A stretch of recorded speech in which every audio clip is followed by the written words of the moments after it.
everyone, my name is Chu Kai-Shing from Kulia Tiga. Today I'm going to present how does the action potential occurs.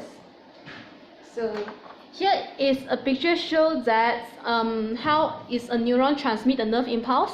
It will transmit from dendrite to axon. So initially there's no signal occurs. Inside the neuron is more negatively charged while the outside is positive. So when there is a signal received, the positive charge will go inside the neurons, okay? So the negative will go outside. This shows inside the small part here is more positive. So when they transmit, it's actually the positive charge which transmit the electrical signals. The charged particle will flow like a wave down the axon, moving in and out of the cell. The movement is mostly positively charged ion who is moved and not the negatively charged ion. So let's look even closer at the cell at the resting potential. So I will explain at this small part, okay? So we zoom in at this small part. Okay. So when don't have any signal, we call it resting potential. Okay, so this shows how initially the neuron is. Extracellular space is outside the neuron. Here is the neuron membrane, while intracellular space is inside the neuron. So here is inside the neuron.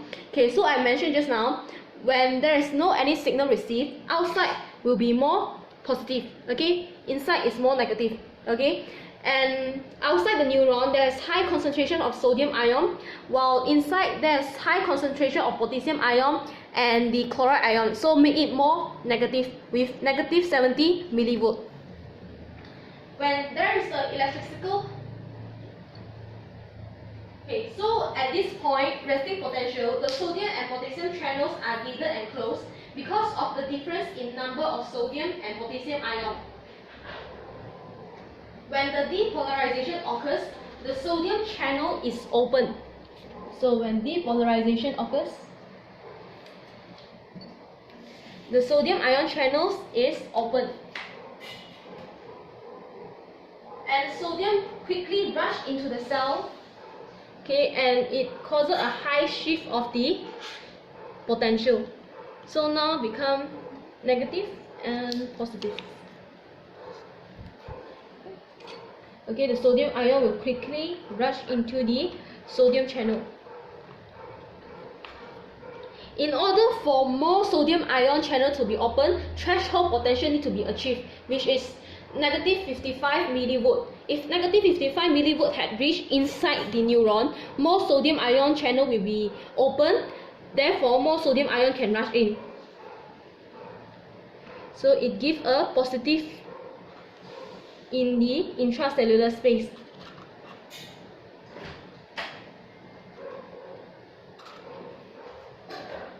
So the change in the polarity will also close the sodium gate.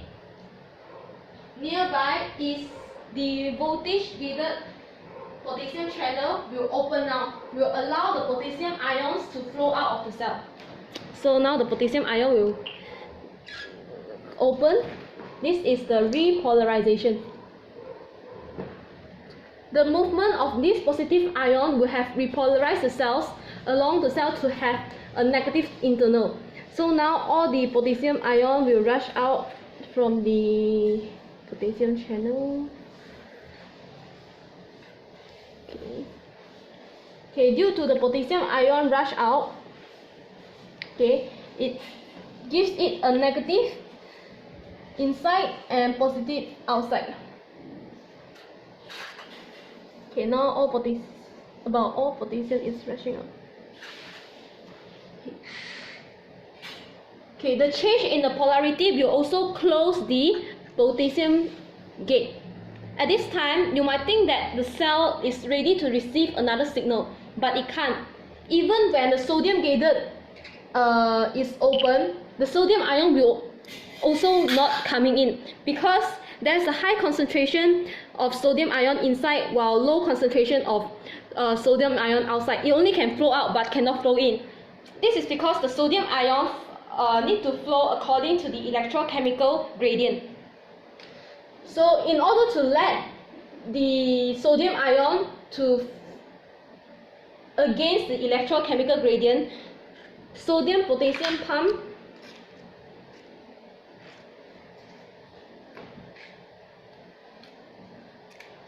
need to do their work. Okay, so now we are in the refractory period. In the refractory period, the sodium potassium pump will move 3 sodium ion out of the cell and 2 potassium ion into the cell with 1 ATP molecule. So 3 sodium ion, okay, will move out, okay, and 2 potassium ion will come in.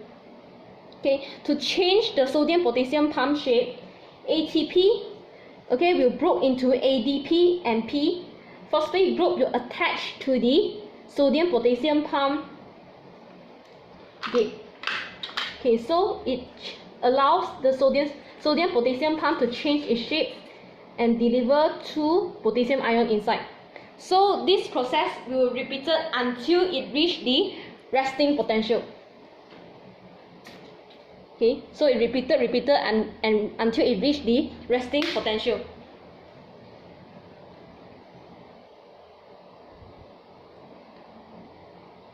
Because of the refractory period where sodium ion will not flow out of the cell by diffusion, so the potassium pump will restore resting potential and another action potential can move through.